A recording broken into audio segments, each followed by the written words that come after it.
Hey, you're listening to Coffee Talk with Liquidshano 1973. Here's your host, Shane Lakita. Good morning, everybody. I hope that your morning is starting off as good as mine. I know I posted about it on my blog this morning, but how refreshing is it that I'm looking out the window and the sun is peeking through and it's actually going to be in the 40s today. Now, to any other person in the world, probably thinks right now it's springtime, it's beautiful, the birds are chirping, the grass is starting to get green, all that good stuff. I just look at the fact that I have a ray of sunshine coming in my doorway and I'm pretty happy about it. So it puts me in a good mood and a good place, and I'm pretty excited about the whole entire thing. Thank you again for joining me. This is another episode of Coffee Talk with Liquidshano 1973, and as my handsome young man announcer, my son, said in the beginning, I'm your host, Shane Lakita. So, I hope everybody's doing really well, and I hope that you're starting off your day right. What I wanted to start off today is I wanted to talk about just a little bit of a scenario. I'm going to paint a picture real quick, and I wrote about it this morning on No Finish Line Nation, and then also on the Connect platform, where I discussed a conversation that I had yesterday. So, here's how it all went down. So yesterday, I got a call from a buddy of mine, good friend, known him for about 12, 13 years. We worked together. We started working together a long time ago. And we both have progressed maybe different directions within the company, but we've been here forever. And we always confide in each other. We hold each other accountable, and we do all those great things. So a really good resource and a good friend and somebody that's there for me. So I got a call from him, and he wanted to go out to have a couple drinks because he needed to talk about some stuff. And I said, absolutely, let's go and talk to the wife. And she said, yep, go. And you guys don't go out all that often, and I want to, make sure that you guys get some bro time to go out and do what you got to do.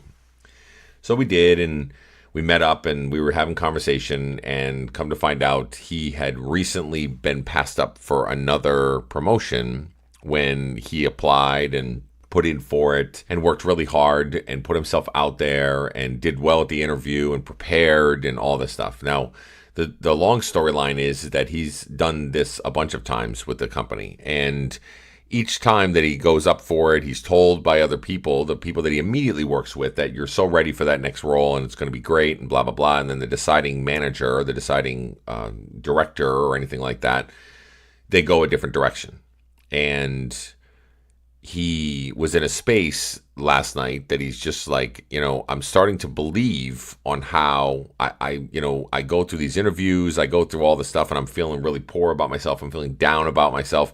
What am I doing wrong after I'm told by so many people that I'm doing the right things and that I should be at that next level or that next progressive place that I want to be. And then when I put myself out there and I bear myself back and I apply and I go for it and I get turned down. It goes against the grain of what other people tell me, but whoever that deciding manager or deciding recruiter or deciding director picks to go into that next role isn't me. And it bothers me, is what he was saying. So we were having dialogue and conversation. So for the first, I'd say, hour, it was all just really letting him vent and really talk things through. And it's the same thing I've been told no to in different promotions. So we use each other in that end. But one of the things that I wanted to do is I wanted to discuss with him around self-worth and value, and how he's now starting to identify himself as being, or define what he thinks of himself based on what another person is making a decision on his career pathing and where he wants to go. Whether it was the fact that the interview might not have gone the way that the interviewer was looking for, or maybe it's something as simple as the fact that the person might have already had a decision made, or maybe they were thinking, I like this other candidate, but I want to listen to the other ones and see if it can change my mind, which has happened to me before. I've gone for a role or I've gone for a position to be promoted, and I went against somebody that was already kind of had the road paved for them. And at the interview process, it wasn't necessarily, here's some of the things you need to work on. It was more about, you really gave me a lot to think about, because I was legitimately going one direction and you really gave me a lot to think about, which isn't great feedback, but that's the way it was. So I asked him last night, I said, are you starting to believe what the interviewer is saying to you? Are you starting to believe That the fact that maybe it was somebody else and it wasn't necessarily a big, grand, huge thing that was holding you back from getting that promotion.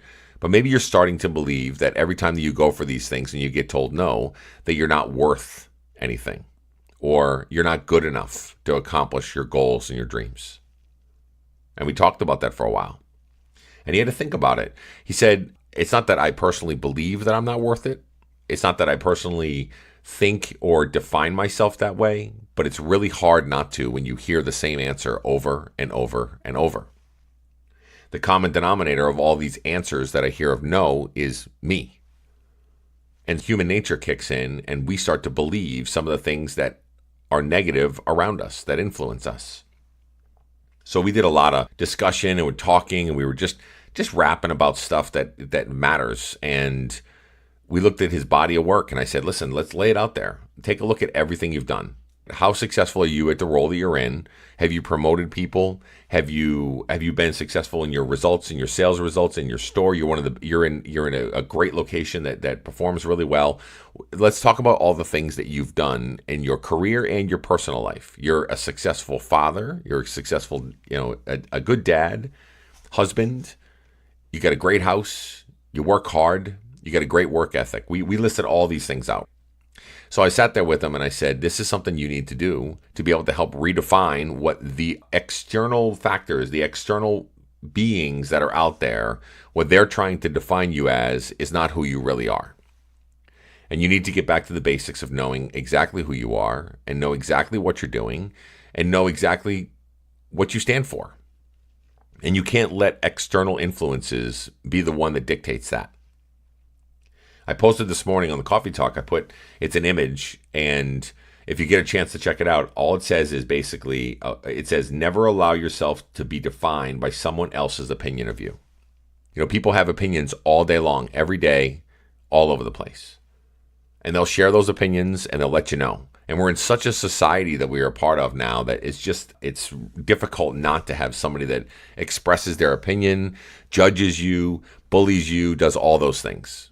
We're in a pretty rugged, rough time where internet and the safety behind computer screens and phones give people the right, or what they think is the right, to be able to express themselves and express their opinions of you and what you're doing and those kind of things so quickly and so easily without having any face-to-face frontal contact to be able to do the things that we want to do.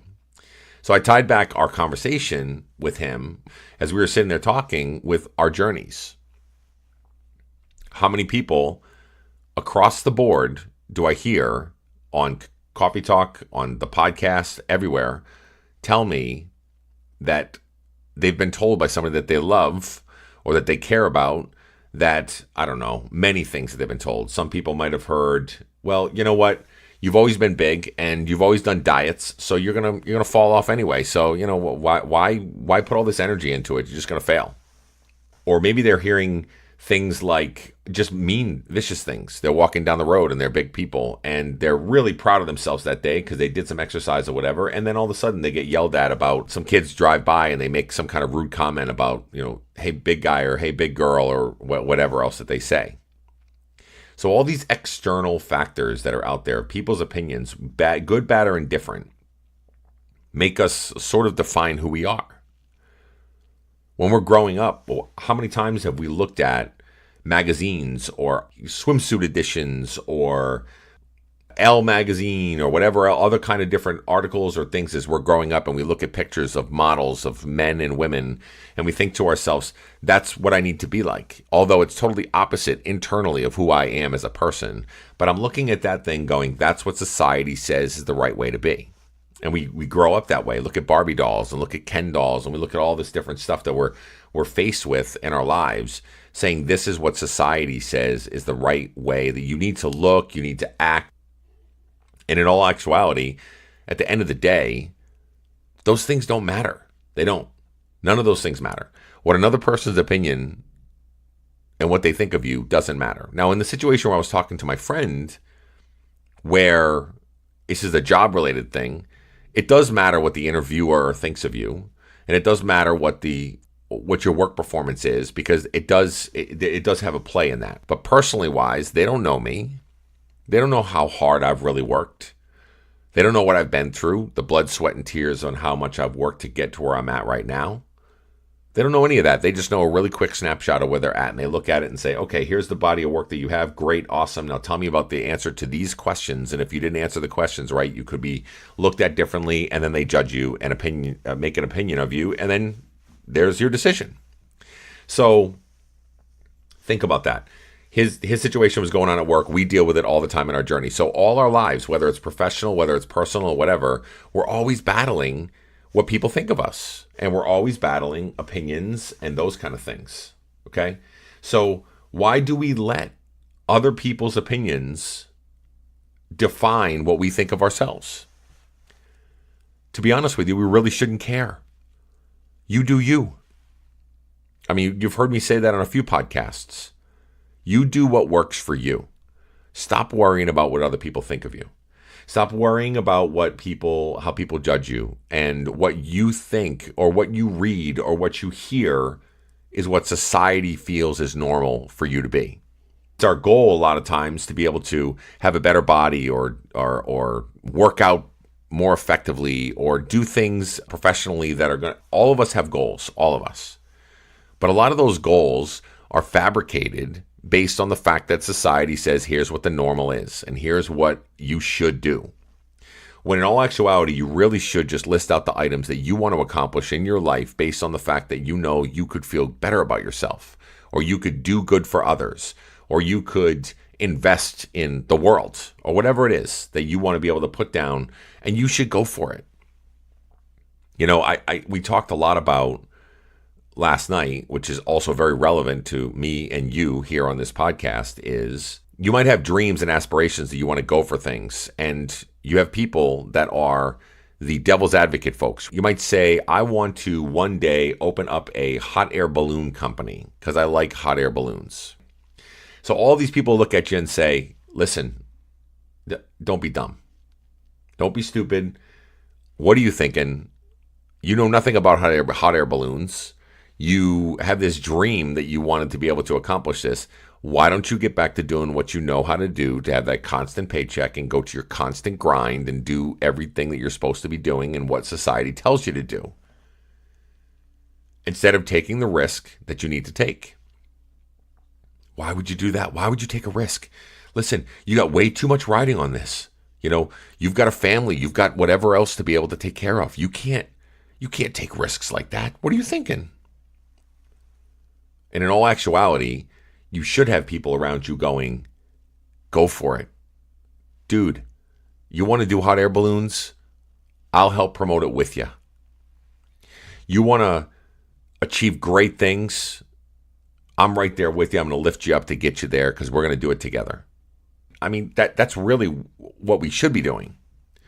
But because we've failed so many times in our lives, or because we've been told no, just like my friend at his interviews and just like me at interviews of positions that I've wanted to accomplish, because we felt that pain of the no, or skinned our knee, or fell down and those kind of things, we're afraid to take the risk.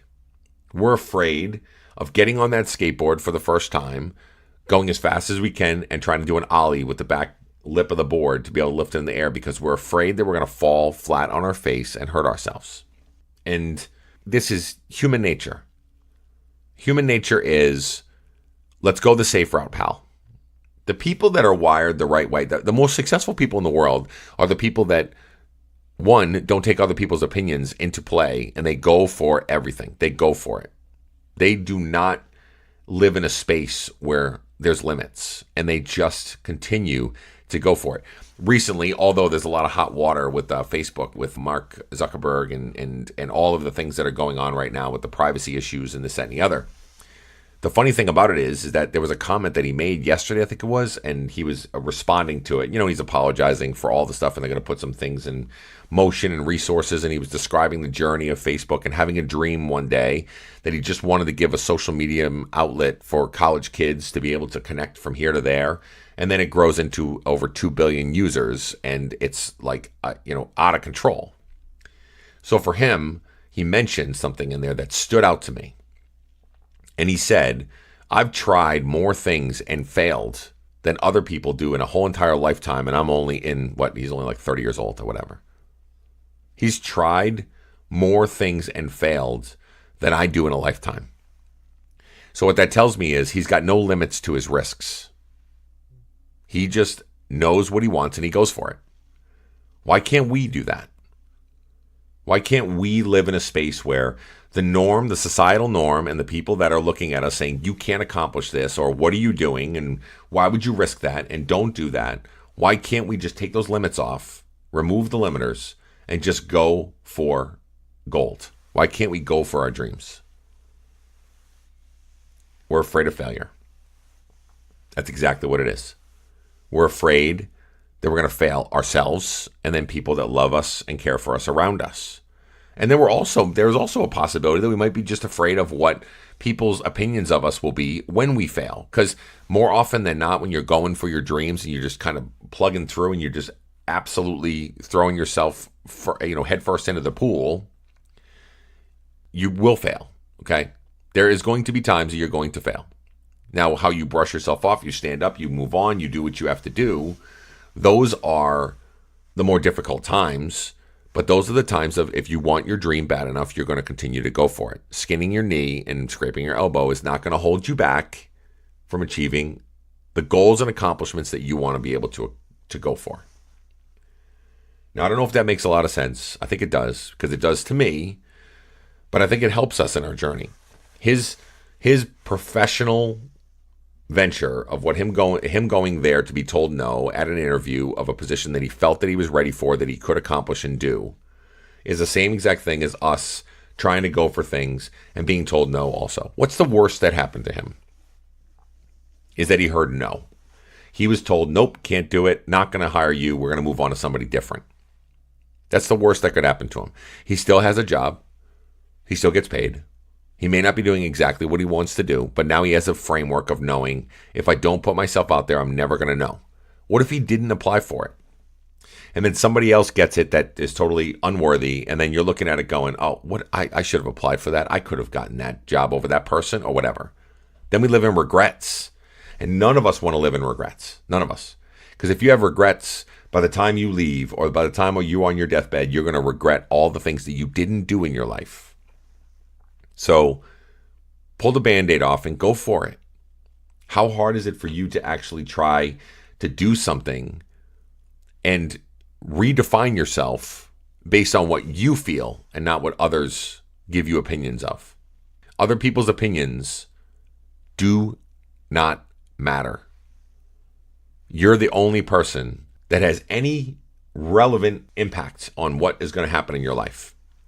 And it only stems from how you feel about yourself, how you have faith in yourself, and if you believe in yourself. And if you can believe in yourself and you can have faith in the fact that you are going to accomplish great things, you can do whatever you set your mind to. I believe that. And I think that that's something that we all have to get our heads wrapped around. I'm not going to listen to other people anymore. I'm not. Unless those other people are looking at me to say, brother, you can accomplish great things. And I'm there with you, and we're going to do it together. Those are the people that I'm going to surround myself with. If you look at me and tell me I can't accomplish things, I got no time for you anymore. See you later. My life is way too short for me not to try to accomplish all the things that I want to accomplish. And I'm hoping that you guys take the same exact approach. Because we only live once. Let's go out there and make it the best life that we can live. Okay? Have a great day. Thanks for listening to the Coffee Talk with Liquidshano 1973 podcast. You can also follow him on Instagram, Facebook, and Twitter at Liquidshano 1973. Also, if you get a chance, leave some love on iTunes. Have a great day.